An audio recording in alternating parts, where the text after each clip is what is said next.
તો મિત્રો જે આ મારી પાછળ દેખાય છે આ એક સ્મારક છે. તો મિત્રો સ્મારક એમનેમ ખાલી બનતા હોતા નથી, એના પાછળનું બલિદાન હોય.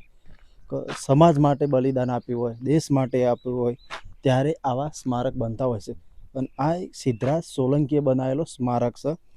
તો મિત્રો તમે જાણતા જ હશો કે સહસ્ત્રલિંગ તળાવમાં જસમા ઓડણના શ્રાપના કારણે પાણી ટકતું નહોતું, ત્યારે એક સિદ્ધ પુરુષની જરૂર હતી બલિદાન માટે.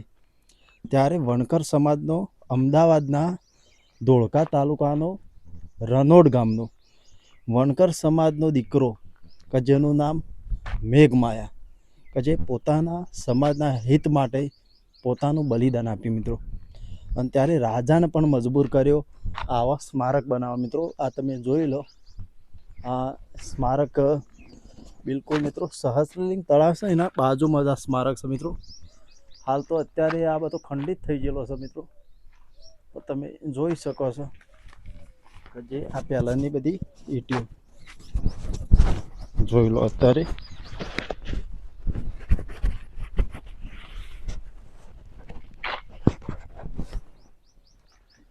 જોઈ લો મિત્રો, અત્યારે તો એકદમ ખંડિત હાલતમાં તમને જોવા મળશે. જોઈ લો.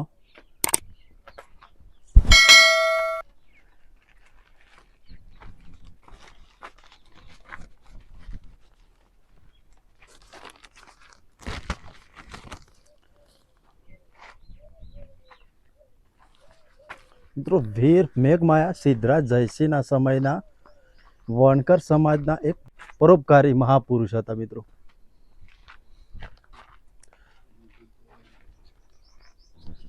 મિત્રો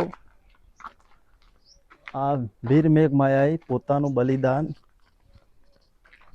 પાટણમાં હજારો લોકોની ઉપસ્થિતિમાં મહાસુદ સાતમના દિવસે આપ્યું હતું મિત્રો. અને ત્યારે મિત્રો એવું કહેવાય છે કે તળાવમાં પાણીની ધારાઓ ફૂટી હતી મિત્રો.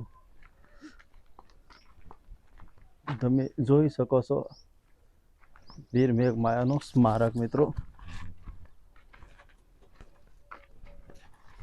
અને નીચે તમને મિત્રો જોવા મળશે વીર મેઘમાયાનું મંદિર.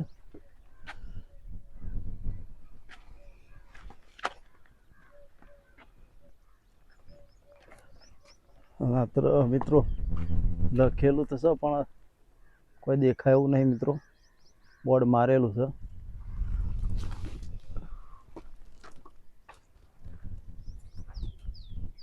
જો આખો મિત્રો વીર મેઘમાયાનો સ્મારક મિત્રો.